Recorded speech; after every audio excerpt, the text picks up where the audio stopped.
vivant d'âge en âge, et les saints posséderont le royaume avec héritage pour les peuples et les nations. Le saint vivant d'âge en âge, et les saints posséderont le royaume avec héritage. Car il est le Dieu puissant, qui vit éternellement. Son royaume ne sera pas détruit, car son grand règne est infini. Car il est le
Vendredi, depuis une semaine même, je ne me sentais pas bien.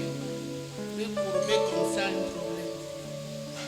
Mais vendredi, après la prière, quand on demande les malades, je me tiens. Nous avons prié. Quand je dors dans la nuit, le Seigneur me montre en songe que j'ai été délivré, pas de dos, mais d'autres maladies dans mon corps. Dans mon corps. Mes frères, hier, même quand ils dansaient là, j'ai essayé d'esquisser les pas de la salsa. J'étais fier de mon Dieu. C'est pour ça que, frère, je bénis le Seigneur. Et je le bénis de m'avoir amené dans ce ministère. Ce ministère, c'est un ministère de trône. Parce que s'il faut regarder les enseignements de ce ministère, si tu es en brousse, c'est que tu as voulu rester en brousse. C'est que tu as voulu rester en brousse. Soutenons le poteau principal de ce ministère pour arriver au royaume des cieux. Amen. Amen. Que Seigneur soit visité par ta sainte présence. Que ces lieux soient balayés. Seigneur soit balayé par le vent de ton esprit. Lève-toi. De ton salut Descends. et descends au milieu de nous. Pose sur nous des langues de feu. Verse ton onction sur nous. Que ces lieux soient visités. Que ces lieux soient visités Est-ce qu'on peut par se ta lever pour accueillir le sainte Saint-Esprit? Que toute ombre soit chassée. toute ombre soit chassée par ta lumière éclairée. Dans ta main, viens nous cacher. Garde-nous au creux du rocher. Lorsque tu passeras parmi nous, que ta bonté soit proclamée. Que ces lieux soient visités. Que ces lieux soient visités par ta sainte présence. Que ces lieux soient les témoins. Que ces lieux soient les témoins de l'action de ton esprit. Dans ta gloire, viens maintenant. Unis-nous en cet instant. Que ta vie jaillisse en abondance. Nous allons voir ta puissance. Que ces lieux soient visités. Que ces lieux soient visités par ta sainte présence. Que ces lieux soient balayés. Que ces lieux soient balayés par le vent de ton esprit. Lève-toi de ton Seigneur et descends au milieu de nous. Pose sur nous les langues de feu. Verse ton onction sur nous. Que ces lieux soient visités. Que ces lieux soient visités par ta sainte présence. Que toute ombre soit chassée. Toute ombre soit chassée par ta lumière éclairée. Dans ta main, viens nous cacher. Garde-nous au creux du rocher. Lorsque tu passeras. Lorsque tu passeras parmi nous, Que ta bonté que ta bonté soit proclamée.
sois visité par ta sainte présence.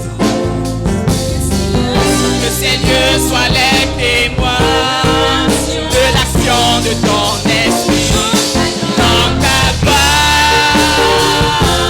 Viens maintenant, unis-nous en cet instant.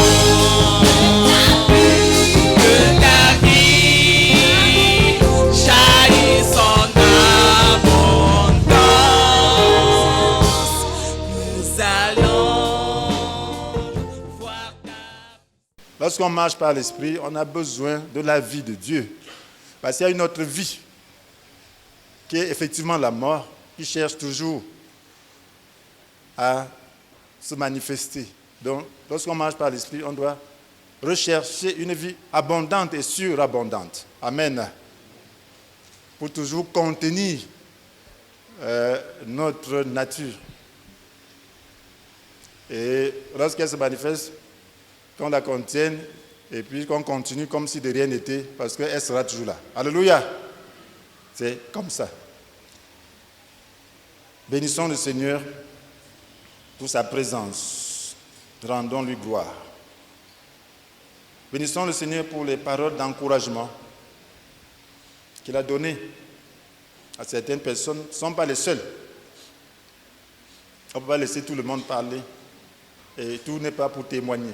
Donc Dieu a permis que le Seigneur parle à travers ces deux sœurs. Bénissons le Seigneur pour son plan.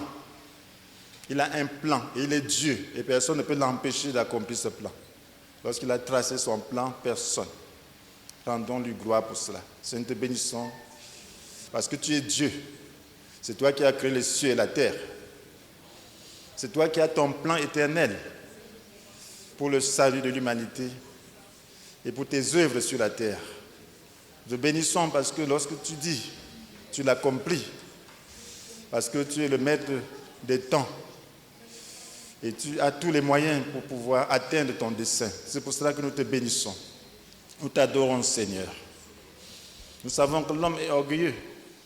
Oui, nous sommes orgueilleux parce que nous ne te connaissons pas. Mais Seigneur, tu es Dieu. Nous nous plions devant toi pour t'adorer. Nous voulons dire que tu es Dieu. Toi seul es Dieu. À toi la gloire, à toi l'honneur, à toi la puissance. Gloire à toi, Seigneur. Vous voyez, le Seigneur est venu pour le salut de l'humanité. Voilà pourquoi lorsqu'on sauve les âmes, il se réjouit. Bénissons le Seigneur. Parce que sans ce salut, il ne serait pas venu. Il est venu verser son sang pour que les hommes soient sauvés. Et quand des multitudes meurent sans le connaître, c'est un échec. C'est une peine. Bénissons le Seigneur parce que lui seul aussi peut nous conduire dans ce travail. Il nous a conduits parce qu'il savait aussi que c'est le moment. Parce qu'on ne peut pas sauver, comme disait le frère, par ses propres moyens. On ne peut pas sauver sans l'Esprit. Et lorsque les conditions pour que l'Esprit se manifeste ne sont pas là, remplies, Dieu ne peut pas nous envoyer dans son champ. Amen. Les conditions se remplissent comment? Quand nos âmes sont tassées. Quand nos esprits sont sensibles à la présence de Dieu. Quand nous nous engageons à soumettre nos désirs, soumettre nos émotions, à porter notre croix, voilà, les conditions sont remplies pour que la présence du Seigneur soit permanente. Bénissons le Seigneur pour cela, pour cet engagement. Et c'est le but de cette conférence qui a eu lieu. Bénissons le Seigneur pour ceux qui ont été là. Ils savent de quoi il est question. Et ceux qui n'étaient pas là, suivez les messages parce que c'est salutaire pour nous. Suivez-moi à travers le WhatsApp. Donnez vos numéros pour participer à certains forums de WhatsApp. Vous pouvez avoir ces messages. Bénissons le Seigneur pour tout cela. Nous te bénissons parce que Seigneur, ce qui te tient à cœur, c'est le salut des âmes et son perfectionnement. Et les conditions ne peuvent pas, Seigneur, être remplies sans ta grâce. Seigneur, tu peux nous envoyer dans ce champ, Seigneur, sans que ces conditions soient remplies. Merci, Seigneur. À toi la gloire, à toi l'honneur, à toi la puissance. Béni sois-tu, Seigneur. Merci, Seigneur. Bénissons le Seigneur parce que certains nous ont intimidés, on nous a promis la pluie. Lorsqu'on partage les invitations, quelqu'un a dit que la pluie va tomber abondamment et détruire tout cela. Mais qui dit la vérité? C'est le Seigneur, n'est-ce pas? Rendons-lui gloire. Nous servons le Dieu vivant. Nous ne servons pas les idoles. Nous servons Dieu que lorsqu'il parle, il l'exécute. Il a le pouvoir de l'exécuter. On a dit, Seigneur, que les pluies tombent en dehors de ce programme pour glorifier ton nom. La nature doit respecter ton nom. La nature doit respecter le salut. Et ça s'est passé. Bénissons le Seigneur pour cela. Nous te bénissons parce que Seigneur, tu es Dieu. Tu es Dieu. Certains nous ont promis la pluie. Seigneur, parce qu'ils ignorent. Des orgueilleux nous ont promis la pluie. Parce que Seigneur, ils ignorent que tu es puissant, que tu es grand. Que c'est toi qui commandes, ce n'est pas un homme. Ce n'est pas un homme qui commande. Nous ne sommes pas en train de faire notre volonté. Nous ne sommes pas en train de parler de notre part. Nous sommes en train de faire la volonté du Dieu vivant, du Créateur du ciel et de la terre. Qui a un plan, un dessein éternel pour l'humanité. Nous te bénissons. Nous entrons simplement dans ton dessein et nous te glorifions. Merci pour la foi que tu mets en nous. Merci Seigneur. À toi la gloire. Nous bénissons le Seigneur pour tous les frères et sœurs qui sont mobilisés, chacun à sa place, parce que l'église est faite de gens divers. Oui, chacun a fait ce qu'il devrait faire. Nous sommes organisés en équipe de service. Les équipes de service ont travaillé. Et même ceux qui ont prêché, c'est une équipe de service, c'est l'équipe d'évangélisation qui a prêché. Amen. Oui, c'est l'équipe, c'est le travail qu'ils font déjà depuis longtemps. Ils font ce travail tout le temps, mais différemment. Pas en organisant, parce qu'organiser demande quand même des moyens. Et il nous implique tous. Bénissons le Seigneur pour toutes les équipes. Il y a la restauration, le ceci. Quand vous venez comme ça, les équipes travaillent. On ne demande pas aux gens de faire ceci ou cela. Chacun sait ce qu'il doit faire. Chaque équipe se réunit pour savoir ce qu'il doit faire. Bénissons le Seigneur pour cela. Seigneur, te bénissons, Seigneur mon Dieu, pour les équipes, le service. Nous te rendons gloire. Nous te rendons gloire, Seigneur. Nous te bénissons, Seigneur. Nous te glorifions, nous t'exaltons. À toi la gloire, à toi l'honneur, à toi la puissance. Merci Seigneur, merci mon Dieu, merci mon roi. Gloire à toi Seigneur, gloire à toi mon Dieu. À toi l'honneur. Merci Seigneur. Alléluia. Alléluia. Amen. Nous sommes dans un culte de Sainte Seine et que le Seigneur continue de se manifester pour nous enseigner, dire un mot sur la Sainte Seine selon l'Esprit. Amen. Nous marchons par l'Esprit. Donc nous devons comprendre que le symbole n'est important que lorsque Dieu y est présent. Bien que ce soit lui-même qui l'ait ordonné. Le Seigneur a ordonné des symboles. Mais cela n'est important que lorsque lui-même est encore présent là-dedans. Je prends un exemple. Il y a des symboles. Le rite de la circoncision, par exemple. C'était important quand Dieu était là-dedans. Ça avait son effet. Comme observer les jours de fête, ainsi les jours de fête de l'Ancienne Alliance, la nouvelle lune, ainsi de suite, différentes fêtes. Ça, c'était important quand Dieu était dedans. Ça, c'était symbolique. Manger des viandes étouffées, c'était important. Quand on mangeait à l'époque, on devait mourir. C'était important, c'était symbolique, ça représentait quelque chose. Mais Dieu était dedans à l'époque. Et quand Dieu a cessé d'être dedans, ça n'avait plus de valeur. Tu pouvais manger la viande étouffée sans avoir les conséquences prévues pour cela. Donc le symbole est important, même la scène est un symbole. C'est le symbole de sa mort, de sa résurrection, c'est le symbole de la communion à sa vie. C'est le symbole de notre délivrance, c'est le symbole de la victoire sur le diable. C'est le symbole de notre union à Jésus, de notre nouvelle vie. Mais ce n'est important que lorsque Dieu est dedans. Ce n'est important que lorsque Dieu est dedans. Comprenons bien, ce n'est important que lorsque Dieu est dedans. Ce n'est pas la magie. Dieu ne fait pas la magie. C'est sa présence qui fait la différence. Ouais, même son propre temple. Tu ne pouvais pas entrer, même un prêtre simple ne pouvait pas entrer dans le lieu très saint et vivre. Mais à une époque, quand Dieu n'est pas dedans, même l'ennemi entre et il vit. Amen. Même l'ennemi entre, on a détruit. Les gens sont entrés, détruits, sans se faire inquiéter. Mais c'était le symbole de sa présence et de sa gloire. Lorsque sa gloire se retire, le symbole n'a plus de vie.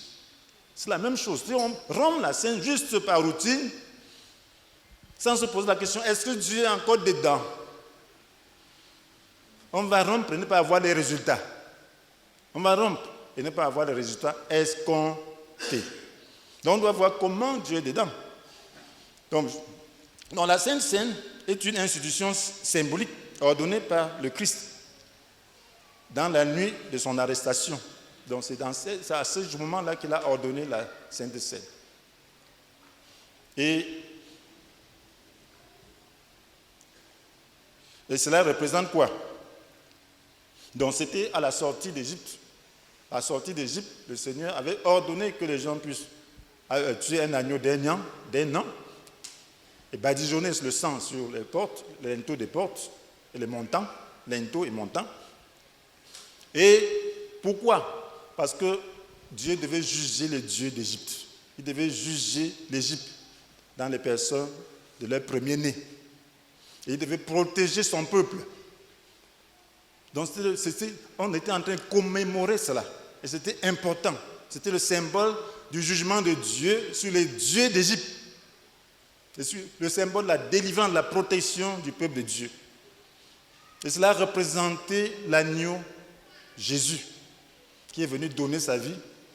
Et à travers sa mort, Satan est vaincu, Satan est désarmé.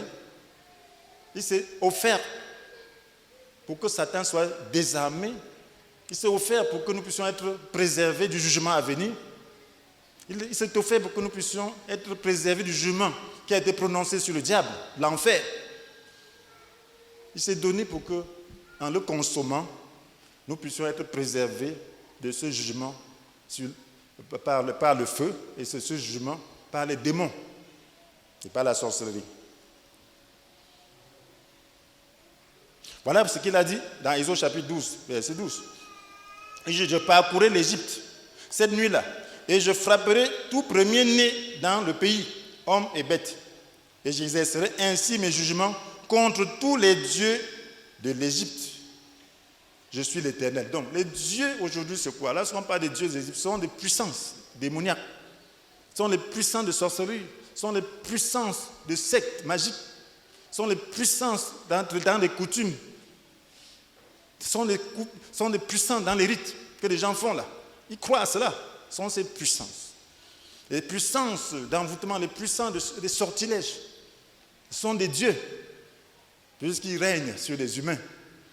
Ils les tiennent captifs. Mais le Seigneur avait exercé son jugement. Pharaon représentait ces dieux-là. Il tenait le peuple en captivité, en esclavage. Et pour délivrer son peuple, il fallait exercer le jugement. Les 10 plaies n'avaient pas suffi. Il fallait exercer le jugement. Il fallait la 10e. Il fallait tuer les premiers-nés des Égyptiens parce que c'était très important. C'était des héritiers. L'héritier de Pharaon. Lorsqu'il a vu que son héritier était mort. Non. Il a dit, ça va. Tu m'as vaincu. Ça va. Tu es puissant, tu es fort. Je te laisse. Donc, lorsque nous prenons la scène telle que le Seigneur a instituée, c'est tout ce qu'il a promis dans l'œuvre de la croix se manifeste dans notre vie. Lorsque nous prenons la scène telle que le Seigneur l'a instituée, les dieux d'Égypte, les dieux de ce monde sont frappés. La sorcellerie est frappée. La maladie est frappée. La vie abonde. Et tu mènes la vie de Christ. Tu es capable de mener la vie de Christ parce que tu te connectes à Christ. Parce que Christ est notre vie. Christ, nous devons manifester la vie de Christ. Donc ce symbole est puissant lorsque nous le prenons dans l'esprit tel que le Seigneur l'a ordonné. Et lorsque nous le faisons, donc, de manière à ce que le Seigneur y soit présent.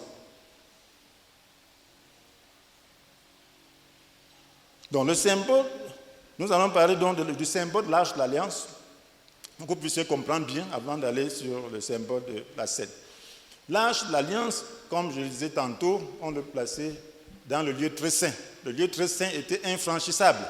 Rien que seul le grand prêtre y est entré une fois l'an pour faire l'expiation.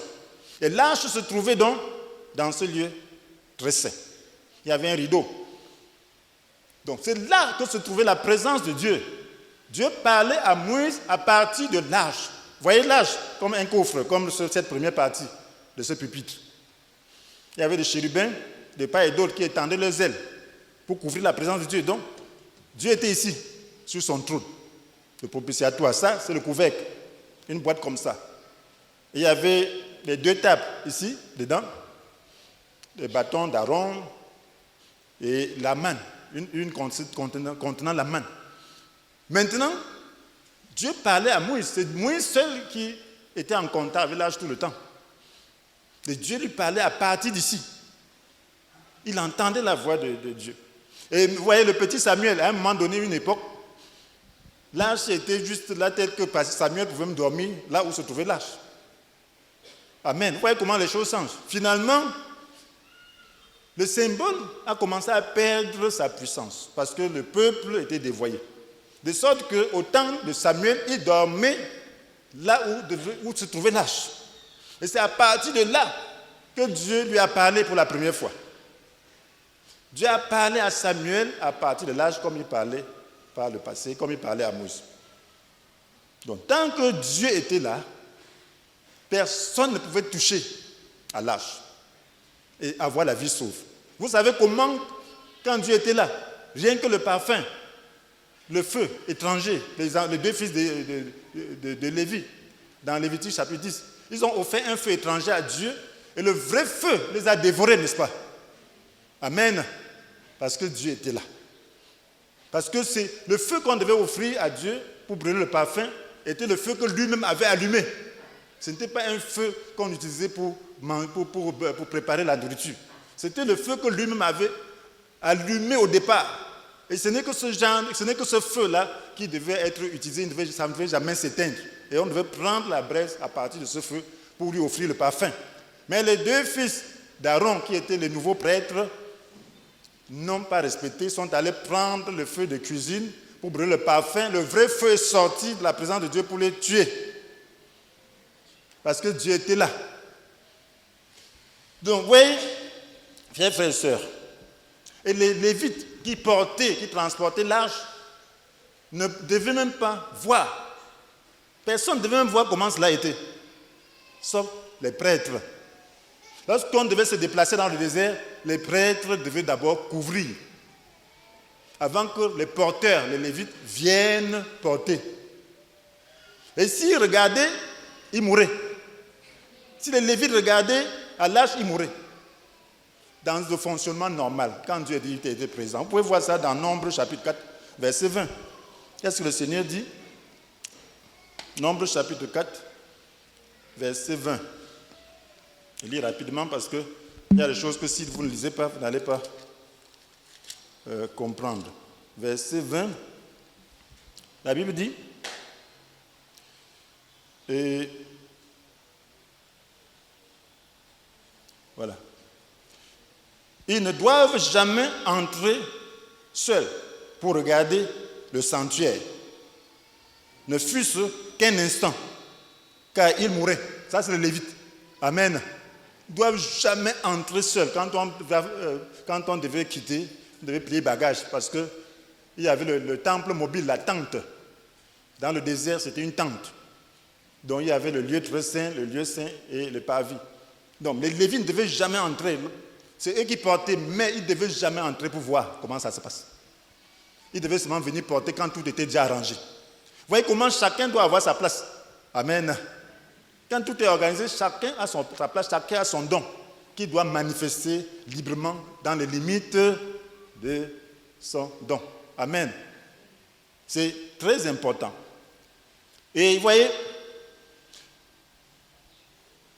et vous regardez ce qui s'est passé avec Uza dans 1 Samuel chapitre 6, versets 6 à 7. À un moment donné, il fallait que David transporte cette arche pour venir chez lui. Il avait fait une tente pour l'arche. C'était dans une maison. Maintenant, il fallait transporter. Dieu a commencé à se manifester. Pendant le transport, on avait fait transporter par des bœufs. Il y avait Uza qui n'était pas un lévite, il n'était ni lévite, ni prêtre. Quand les bœufs ont glissé, l'arche allait tomber. Voilà, le réflexe normal, c'est d'empêcher l'arche de Dieu de tomber, n'est-ce pas? Amen. Ça, c'est 1 Samuel chapitre 6. Vous avez lu ça à la maison, verset 6 à 7. Qu'est-ce qui s'est passé? Il a pu récupérer, il a pu empêcher l'âge de tomber, mais lui-même est frappé de mort. Amen. Il est frappé de mort alors qu'il était en train de faire quelque chose de bien. Donc ça veut dire que quand Dieu est présent, il respecte les règles que lui-même a données. Donc la parole de Dieu est quelque chose de très très important. Nous devons respecter la parole de Dieu. Lorsque Dieu est présent, sa parole doit être respectée. Il avait dit que personne ne doit toucher. Si quelqu'un touche, il meurt. C'est comme la lumière, le courant électrique. Le courant électrique ne reconnaît même pas son inventeur. Son inventeur, s'il vient toucher autrement, il sera électrocuté. Amen. Il dit celui-là même qui a découvert. C'est comme ça avec Dieu. Donc lorsqu'il donne des règles, il faut respecter ces règles. Ne dis pas que je suis pasteur, je suis apôtre, je suis ceci. Et tu dois violer les règles de Dieu. Non. Au contraire, puisque tu les connais très bien et tu es avancé, si tu dis que tu es pasteur, ça veut dire que tu es avancé à connaissance, tu dois savoir les risques que tu cours. Amen. Tu dois savoir, tu dois être le plus respectueux des règles. Parce que tu sais ce que le non-respect des règles peut causer dans ta vie ou dans la vie de quelqu'un d'autre. Amen. Donc, il faut savoir que lorsque Dieu est présent, il est là. Et vous savez ce qui s'est passé par la suite. Vous vous imaginez, quand le coffre a été saisi, vous voyez ce qui se passe. À un moment donné, le peuple perd la guerre contre les Philistins. Ils s'en vont chercher le coffre. Ce sont les sacrificateurs qui portent. C'est normal que les sacrificateurs portent. Parce qu'ils couvrent, personne ne voit. Ils vont en guerre. Parce que c'est la présence de Dieu. C'est le symbole de sa présence. Est-ce qu'on peut s'amuser avec la présence de Dieu? On ne peut pas s'amuser. Donc les Philistins sont vraiment partis cette fois-ci. Ils ont poussé un cri retentissant, tel que cela a intimidé les Philistins. Ils ont dit, oh, depuis là, ce n'était pas comme ça là. Les dieux des Juifs sont venus. Philistins, soyez courageux, sinon vous serez des esclaves de ces Juifs. Ils ont été intimidés par le cri qu'ils ont poussé, parce que c'était un cri charnel. Amen. C'était un cri émotionnel. Ce n'était pas un cri résultant de la vérité, de l'Esprit Saint. Ce n'est pas l'Esprit Saint qui les a poussés à faire ce cri. Parce qu'ils voyaient le symbole. Mais Dieu n'était plus dedans. Ils sont venus avec l'arche. Les Philistins ont arraché l'arche. Que même le Lévite ne devait pas toucher. Ils ont arraché. Et ils sont allés chez eux. Ils ont dit, notre Dieu est puissant. Dagon, leur idole. Amen. Oui, que Dagon est puissant. C'est 1 Samuel, chapitre 6. Qu'est-ce qui se passe? Ils s'en vont maintenant, ils mettent dans le temple de leur Dieu. Ils mesurent le Dieu d'Israël à celui de Philistins. Le lendemain, leur Dieu est prosterné devant l'arche de Dieu. Il dit, mais ça c'est quoi? Il le redresse. Le surlendemain, Dieu l'a taillé en pièces. Il ne restait que le tronc. Tout était éparpillé. Il s'entête. Après maintenant, Dieu les frappe de maux. Il commence à mourir en cascade. Il dit, oh non, cette affaire-ci. Parce que quand ils ont pris l'arche, le peuple a commencé à s'humilier. Dieu n'était pas dedans. Parce que Dieu n'était dedans que lorsque le peuple faisait la volonté de Dieu. Quand le peuple commence à faire n'importe quoi, les sacrificateurs commencent à faire n'importe quoi. Les sacrificateurs couchaient avec les femmes qui venaient simplement pour adorer Dieu, le fils d'Élie, pour cette époque-là. Ils pensaient que Dieu était toujours là-dedans. Dieu n'était pas là. Dieu est là quand on respecte ses règles. Les gens étaient idolâtres. Les gens ne respectaient plus la loi, ne respectaient plus Dieu. Donc ils se fiaient au symbole. Ils se disaient que l'arche est là, Dieu est toujours là. Non, Dieu n'est pas toujours là. Maintenant, quand ils s'humilient, ils commencent à se repentir. Ils ont vu que les deux fils d'Élie étaient frappés de mort. Élie lui-même, le grand-père, était frappé de mort. Ils ont dit l'affaire-ci, Seigneur, pardonne-nous, aide-nous. Parce que Dieu commence à venir. Maintenant, quand ils ont dit aide-nous, Dieu a commencé donc à se manifester dans son arche, dans son symbole. Voilà pourquoi Dagon pouvait maintenant tomber. Amen. Son symbole a repris vie. Alléluia. Son symbole a repris son importance. Dieu a commencé à se manifester dans son symbole. C'est comme ça que ça a frappé les Philistins. Et même, comme ça n'a pas de distinction, comme je l'ai dit tantôt, c'est arrivé à Beth-Shemek là-bas. Les gens ont pensé que c'était toujours un symbole comme ça, qui n'était pas efficace, qui n'était pas vivant. Ils ont aussi voulu voir comment est l'arche. Ils ont essayé de voir l'intérieur. Ah, l'arche aussi, c'était toujours caché. Nous, on ne pouvait pas regarder. Donc, il faut qu'on sache aussi comment cela est dedans. Lorsqu'ils ont essayé de voir comment cela était dedans, ils ont été frappés. 70 personnes ont perdu la vie. Parce qu'il y a un temps pour toutes choses. Lorsque Dieu se manifeste, il faut bien se tenir. Il faut être sérieux avec lui. Amen. Il y a un temps où les gens prennent la scène négligemment, rien ne se passe. Mais quand Dieu est là, faites attention. Amen. Prenez correctement la scène et vous aurez la bénédiction. Parce que ça peut donner seulement la bénédiction ou la malédiction. La malédiction, si tu ne prends pas dignement. La bénédiction, si tu prends ça avec foi et dignement. Amen.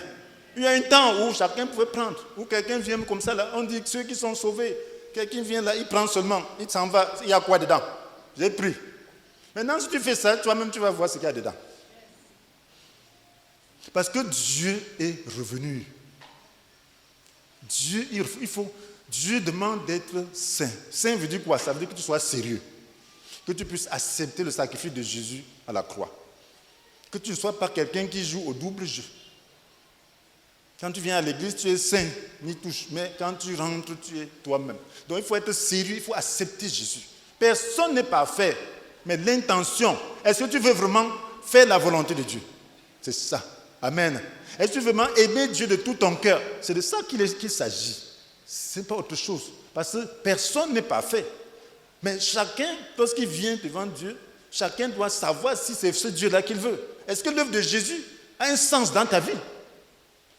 Est-ce que tu es vraiment sérieux? Est-ce que tu acceptes ce qu'on appelle la croix? Est-ce que tu acceptes la croix dans ta vie? Est-ce que tu as un problème avec un frère? Il est assis là, et toi tu viens orgueilleusement prendre la scène sans te réconcilier avec lui, sans lui pardonner. Est-ce que tu calomnies les frères et sœurs et tu ne te repens pas et tu viens prendre la scène, tu calomnies le même corps? Ce n'est pas possible. Tu pars derrière le dos de quelqu'un, tu viens prendre la scène, ça ne marche pas. Ça ne peut plus marcher. Ça ne peut pas. La crainte de Dieu doit se manifester dans les cœurs. Ce n'est pas un homme qui juge, c'est Dieu qui juge. Et Dieu veut qu'on soit saint. La trompette va bientôt sonner. Et Dieu veut une église sans tache ni ride, rayonnant de beauté, digne de Dieu, et irréprochable. Il a donné les moyens pour réaliser cela. Est-ce que tu acceptes les moyens? On ne dit pas que tu ne peux pas tomber dans ce péché, mais est-ce que tu te repens? Amen. Si tu ne te repens pas, ne viens pas prendre la scène. Repens-toi, engage-toi que non, je suis seulement tombé, je ne veux plus. Amen. Donc la scène, c'est même l'occasion de repentance, d'engagement, de consécration. Parce que Jésus, il a donné sa vie pour les pécheurs. Et nous sommes en train de rechercher sa sainteté. Nous sommes en train de rechercher plus de grâce. Que ce symbole manifeste ce que nous sommes en train de rechercher par la foi. C'est-à-dire que nous puissions avoir la sainteté. Parce que Jésus dit que si quelqu'un mange son corps, il aura la vie. Si quelqu'un boit son sang, il aura la vie en lui-même. Ça, c'est Jean chapitre 6. Donc, si tu es en train de chercher cette vie, ta vie est spirituelle. Le pain, c'est quoi? Le pain donne la force. Donc, quand tu dois manger de ce corps, tu dois avoir la force physique, la guérison. Amen. C'est ça l'œuvre de la croix. Le diable doit être jugé dans ta vie. Donc, les sorciers doivent être jugés. La sorcellerie doit être jugée. Toute forme d'envoûtement, tout ce qui est blocage doit être jugé dans ta vie, n'est-ce pas? Les maris de nuit, les nourritures nocturnes doivent être jugées dans ta vie. Amen. Alléluia. Les blocages, toute forme de sortilège doivent être jugés parce que tu es en contact avec un symbole vivant. Ce n'est pas la magie. Jésus est là. Et il ne peut être là que lorsque une majorité accepte de marcher comme Dieu veut. Ça veut dire qu'ils veulent être ce que Jésus est. Amen. Ne pas calomnier les frères, ne pas avoir la haine. Ne pas se mettre à pécher volontairement. Garder des péchés qu'on fait, qu'on pratique. Tu dois renoncer à ça. Amen. Et avoir la force de la part du Seigneur. Donc c'est ça le problème. Frères et sœurs, le Saint-Esprit est présent quand les frères sont unis. Amen. Puisqu'on appartient au même corps. Vous avez déjà vu un corps divisé qui subsiste? Un corps divisé ne subsiste pas. La main là, si elle est divisée contre cette même main, et l'autre main, ça ne fonctionne pas. Les deux ne prendront jamais le colis. Amen. Tu veux prendre le colis, tu dis, c'est toi qui veux prendre, tu vas avoir la gloire du colis. Moi, je ne prends pas, je ne participe pas. Non. Le pied veut avancer, tu dis, c'est toi qui veux avancer. Pourquoi tu veux avancer le premier? Moi, je ne coopère pas. Le corps est paralysé. Donc, lorsqu'on vient à l'église, on doit savoir ce qu'on cherche. On cherche quoi? À glorifier Dieu. Amen. On cherche à l'adorer. Amen. On cherche à le servir. On cherche à être transformé en son image. Et chacun a sa grâce, chacun a sa place. Il faut prendre sa place. Et personne n'est parfait, donc on doit se pardonner mutuellement. On doit s'aimer, on doit se pardonner, on doit dépendre du sang de Jésus, on doit s'accepter, on doit patienter pour que les uns et les autres parviennent aussi à la maturité. Amen. Donc, quand tu es dans cet état d'esprit, tu ne pourras pas te mettre à juger un autre sur son dos. Si tu parles de lui, c'est dans le sens de l'aider. Amen. Ce n'est pas dans le sens de le condamner. Tu ne viendras pas laisser ton orgueil détruire l'œuvre de Dieu. Amen. Tu dois porter ta croix. Parce que ton orgueil, c'est l'orgueil là qui a fait que Satan soit là où il est. Donc quand tu es dans l'église, il y a un ordre. Il y a différents niveaux d'autorité. Il y a des gens qui représentent. Donc quand l'autorité parle, ce n'est pas pour sa chair, c'est pour faire ce que Dieu lui a demandé de faire. Amen. Et si elle ne le fait pas, elle sera redevable devant Dieu. Parce que Dieu lui a donné cette autorité. Donc quand l'autorité parle, il faut se soumettre. Amen. Parce qu'elle ne te parle pas pour faire sa volonté. Elle te parle pour faire la volonté de Dieu. Elle est là pour représenter Dieu à ce niveau. Voilà pourquoi dans l'église, aujourd'hui, on laisse les gens prophétiser n'importe comment, dire n'importe quoi, et puis on ne respecte pas les règles concernant les prophéties. Et là, ça détruit l'église. On laisse n'importe quel esprit se manifester, on laisse les émotions des gens être utilisées par la sorcellerie pour dire et faire n'importe quoi. Ça ne se fait pas dans l'église du Seigneur. On dit que lorsqu'on prophétise, que 2 ou 3 prophétisent. Et que les autres juges, les autres là, c'est qui? C'est des gens qui sont plus équipés, qui ont la compréhension de la parole et qui peuvent dire que non, avec objectivité, pas parce qu'ils ont quelque chose contre tel ou tel, mais avec objectivité, nous servons Dieu. Mais ça ne vient pas de Dieu. Ça ne vient pas de Dieu. On est là pour défendre Dieu. Même si c'est ton ami, tu dis ça ne vient pas de Dieu. Parce que ce n'est pas là, on n'est pas là lié par des sentiments. On n'a pas de liens sentimentaux quand on vient à l'église. Même tes propres enfants, lorsque c'est déjà à l'église, ce n'est plus le sentiment. C'est la vérité. Nous sommes là autour de Jésus pour discerner. Et chacun peut faire l'erreur que l'autre peut dire que non, papa, c'est ceci ou ceci. Ça devrait être plus comme ça. Et toi, tu dois accepter. Amen. C'est comme ça, mon frère, ma soeur. Si ce n'est pas ça l'église, ce n'est pas l'église du Seigneur. Et moi, je n'ai rien à faire avec une telle église. Parce que Jésus est proche. Et il est là pour préparer un peuple sans tache ni ride, ni rien de semblable, irréprochable. Donc chacun doit apprendre à écouter Dieu. Et lorsqu'il vient à l'église, il doit soumettre ses passions, il doit soumettre ses désirs, soumettre ses intentions et faire simplement la volonté de Dieu. Et accepter l'organisation qui est faite. Sinon, ne viens pas. Ne viens pas causer les autres. Assieds-toi, il y a des équipes de service. Entre dans l'équipe que tu penses te permettre d'avancer et pour atteindre ton objectif. Pensez pas les pasteurs qui ont prêché. Hein? Amen. Le jeune frère qui a prêché le premier jour, est-ce que c'est le pasteur? Vous le voyez s'asseoir ici. Amen. Parce que c'est son don. Il est dans une équipe d'évangélisation. Alléluia. Donc tu peux faire ton don étant là-bas. Tu n'as pas besoin de t'asseoir ici pour faire ton don. Donc nous organisons l'équipe, donc nous voulons faire ceci. Si c'est les chants, nous voulons maintenant faire ceci. On va seulement les accompagner, n'est-ce pas? Amen. Ils n'ont pas besoin de s'asseoir là-bas pour faire de grandes choses. Nous allons dire, bon, ça c'est de Dieu et nous sommes là pour faire la volonté de Dieu. Nous vous accompagnons. Si on a le moyen, on nous assure de l'esprit, on vous accompagne. Alléluia. On n'est pas là pour voir que si ce n'est pas le frère Étienne qui a prêché, si ce n'est pas le frère Étienne qui a fait ça que c'est. Non. Frère Étienne ne peut pas se diviser. Il ne peut pas prêcher du matin au soir et puis le soir encore je prêche alors qu'il y a des gens qui peuvent prêcher. Ils peuvent prêcher l'évangélisation, ils ne peuvent pas prêcher. Alléluia. Qui peuvent prier pour les malades, ils ne doivent pas prier. Alléluia. Ils doivent le faire. Alléluia. À quelque niveau que ce soit. Amen. Chacun doit faire son travail. Donc, fais seulement le travail de Dieu. Et c'est Dieu qui te montre, qui va t'élever. Et ça, c'est élever même Dieu. Ce n'est même pas s'élever. On parle de s'élever là. C'est Dieu qui doit être élevé. Amen. Alléluia. C'est ça l'église que Dieu bâtit. Une telle église n'a pas de jalousie.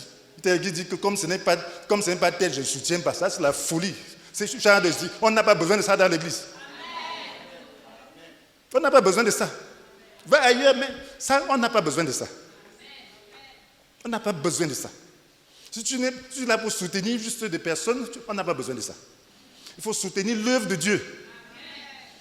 Il faut savoir que ça, c'est l'œuvre de Dieu, tu soutiens. Même si c'est un enfant. C'est cette église-là que Dieu veut bâtir. Il y a des moments où Dieu utilise les enfants. Il y a des moments où Dieu utilise les femmes. Certains disent que c'est une femme qui prêche. Ça, c'est ta doctrine là-bas. Va avec, on n'a pas besoin de ça. Nous, on reconnaît les dons qui s'expriment. Après, vous voyez les hommes qui font des faux prophètes hommes et qui vous assujettissent, vous acceptez toujours. Ça, c'est la folie. C'est le manque de bon sens. Le manque même de connaissance. Donc, frères et sœurs, ça, c'est l'église que Dieu veut bâtir. Est-ce que tu veux entrer dans cette église? Ce n'est pas un système, ce n'est pas l'ACD. C'est l'esprit de l'église. Dieu a prophétisé cela depuis plus de 35 ans. Lisez, marchez par l'esprit. Quand le frère disait tout à l'heure que le carabosse spirituel a été détruit, lisez la vision sur l'église. Amen. Il y a une sœur, l'épouse d'une sœur, vous vous souvenez d'une convention, elle avait parlé, ou c'était peut-être, je ne sais pas si elle avait dit à tout le monde, comment on adorait Dieu. Il y avait beaucoup de désordre dehors. Beaucoup de désordre dehors. Les gens ont été vraiment tapés. Bref, il y avait la guerre. Des groupes de gens entraient dans les églises pour détruire. Ils sont arrivés chez nous. Nous, on adorait seulement nos chants. Ils sont restés là comme liés. Après, ils sont ressortis. Amen. Ils n'ont pas pu faire quoi que ce soit chez nous. Amen. C'était lors d'une convention, il y a juste quelques années. Alléluia. Donc, souvenez-vous, parce que Dieu donne sa vision. Les gens veulent changer. Non, ça ne peut pas changer. Si vous venez ici, vous ne voulez pas adorer dans la simplicité, ce n'est pas notre foi, on ne peut pas changer. On fait les campagnes avec ce chant. Et ça donne la vie. Oui, c'est ce que Dieu a fait. Avant que même ceux-là ne croient, ils ont trouvé ça. Comment tu trouves quelque chose, tu veux encore changer? Vous pensez que Dieu était fou? Parce que dehors, il y a trop de chants non inspirés. Il y a trop de chants émotionnels qui ne disent rien, qui ont été conçus même par des démons. Et vous allez venir laisser le sang. On a dit, bon, on va choisir, mais qui va tout le temps regarder ça? On a déjà un répertoire. S'il y a un autre qui veut s'ajouter, on regarde, on ajoute. Et ne sortez pas de ça. C'est ça notre discipline. Amen. Pour rester, pour que le cul de Dieu ne soit pas toujours épié par le diable. Pour le moment qu'on n'est pas vigilant, le diable vient détruire, déranger, nous distraire. Ce n'est pas ça, mes frères et sœurs. Dieu est un Dieu d'ordre. Sors, tu chantes ce que tu veux. On n'est pas là pour dire de ne pas chanter. Chante tout ce que tu veux. Mais quand tu es dans l'église, chante ce que Dieu veut. Chante ce qui ne va pas te disperser, ce qui va te faire, ce qui va t'amener à parvenir à l'adoration vraie. Frères et sœurs, donc je voudrais juste dire que, pour terminer, j'ai dit beaucoup de choses. Comprenons donc que le symbole n'a de l'importance que lorsque Dieu y est présent. Et concernant le cas de la scène, Dieu est présent quand nous sommes unis et quand nous acceptons sa sainteté, quand nous acceptons nous soumettre à lui. quand nous sommes dans l'amour. Est-ce que c'est le cas présentement? Je le crois. C'est le cas, non? C'est pour ça que le Saint-Esprit était là. Quand le Saint-Esprit n'est pas là, les âmes ne sont pas sauvées. Mais quand le Saint-Esprit est là, les âmes sont sauvées. Et on a même le cœur pour les âmes. On ne cherche pas à remplir l'église, mais on cherche à sauver les âmes, les vies. On cherche à les arracher au pouvoir des ténèbres. On cherche à les préserver du jugement éternel. Le Saint-Esprit met la compassion dans le cœur pour les âmes. C'était le cas, que Dieu soit béni.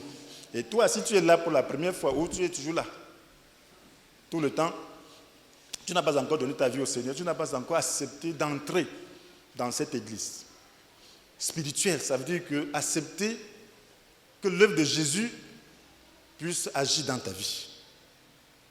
Accepter que le Seigneur puisse te délivrer du péché, te délivrer de la haine, te délivrer de l'amertume, te délivrer de la calomnie, de tous ces péchés qui te détruisent toi-même d'abord.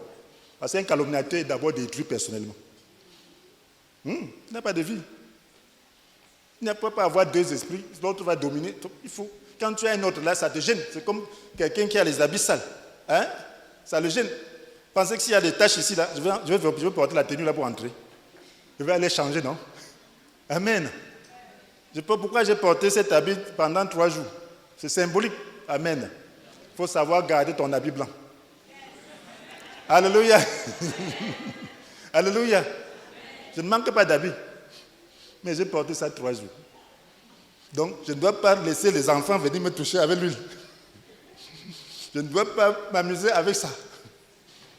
Alléluia. Donc, lorsque tu portes ta tenue là, tu es venu pour la conférence. Le Seigneur t'a montré ce qu'il faut faire pour être bien. Préserve cela. Laisse pas les gens venir te toucher n'importe comment. Ne t'assois pas n'importe comment. Sache que tu as des habits blancs spirituellement. Et tu dois te garder. Tu es dans un monde sale. Donc tu dois te préserver. Tu dois toujours te dire, hey, mon baptême là, ça peut se salir. Hein. Qui est en train de toucher là? Hey. Donc c'est ça, mon frère. Si tu vis ainsi, tu seras propre devant le Seigneur. Lorsque la trompette sonnera, tu écouteras. Et nous nous retrouverons dans la gloire. Parce que c'est ça la finalité. Vous avez... La finalité, c'est ça. C'est être heureux ici, être heureux au ciel. Amen. Et si tu manques de quelque chose ici, ne t'en inquiète pas. Tu auras tout au ciel. Mais c'est possible et tout ici pour servir le Seigneur. Amen. Y a-t-il quelqu'un qui voudrait se donner au Seigneur, qui voudrait accepter Jésus, qui voudrait s'engager dans cette alliance de salut pour que le diable tombe de sa vie, pour que le diable soit vaincu dans sa vie? Y a-t-il quelqu'un ici qui lève la main? On va prier.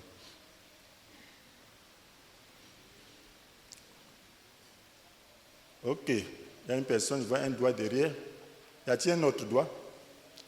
Vous vous levez, on prie. Levez-vous.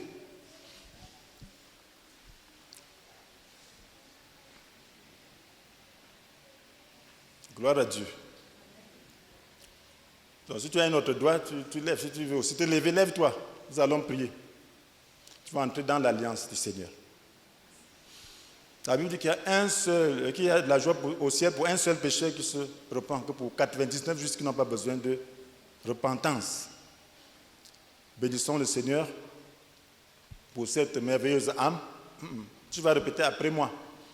Nous sommes en prière. Tu vas dire, Seigneur Jésus, merci pour l'occasion que tu me donnes d'entrer dans ton alliance. Je reconnais que je pêche. Je reconnais que je ne mérite rien de toi. Mais aujourd'hui, je voudrais entrer dans ton alliance. Je voudrais changer. Je n'en ai pas les moyens. Mais je sais que tu as donné ta vie pour que je sois pardonné. Pardonne mes péchés. Viens dans ma vie. Sois la solution à mon péché. Je veux marcher désormais dans la sainteté. Je renonce au péché. Je renonce à la haine. Je renonce à la calomnie. Je renonce à l'impudicité sous toutes ses formes. Je renonce à la magie, au sortilège. Je renonce au fétichisme. Je renonce à toutes ces choses pour t'appartenir entièrement. Montre-moi ta volonté. Manifeste ta vie en moi. Amen. Amen. Une offrande d'acclamation.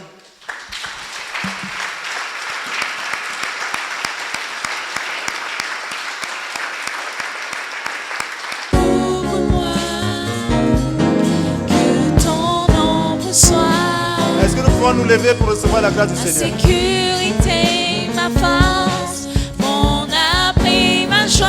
Nous sommes en train de faire des actes prophétiques. Et couvre-moi. Tu vas demander au Seigneur la capacité.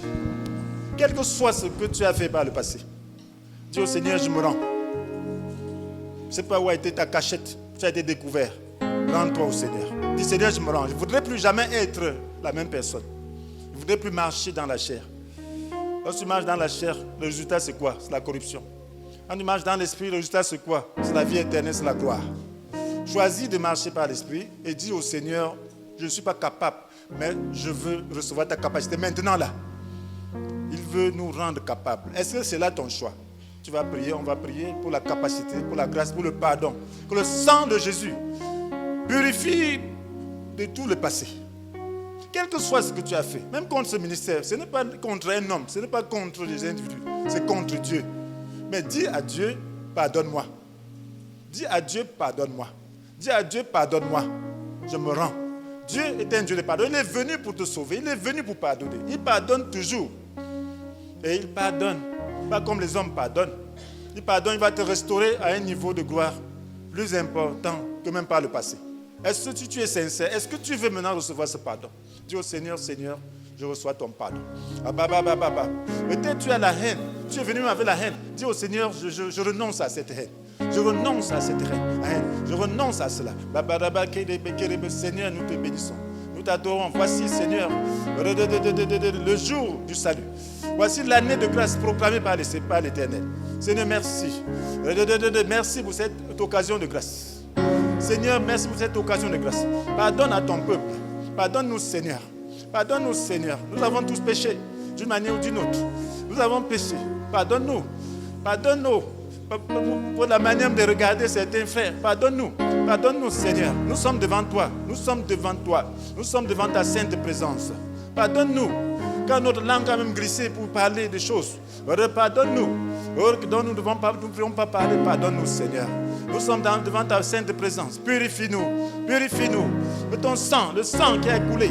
Ce n'était pas pour les anges. Ce n'était pas pour les animaux. C'était pour les humains. C'était pour nous.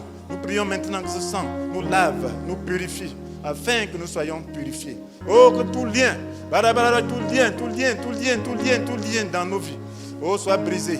Oh, change notre nature, façonne nos âmes. Nous voulons changer, nous voulons changer. Esprit de grâce, visite-nous. Esprit de grâce, visite-nous. Esprit de grâce, visite-nous. Visite ton peuple. Oh, esprit de grâce, restaure. Restaure, restaure tout ce qui a été détruit, tout ce qui a été volé. Oh, restaure. Peut-être ta santé a été volée à l'issue de tout cela. Seigneur, restaure. Peut-être ta vie matérielle a été volée. Restaure. Oh, ta vie financière a été volée. Restaure. Oh Seigneur, restaure. Restaure, restaure, restaure, restaure ton peuple. Restaure ton peuple. Restaure ton peuple. Restaure ton peuple. Restaure tes serviteurs. Restaure tes serviteurs.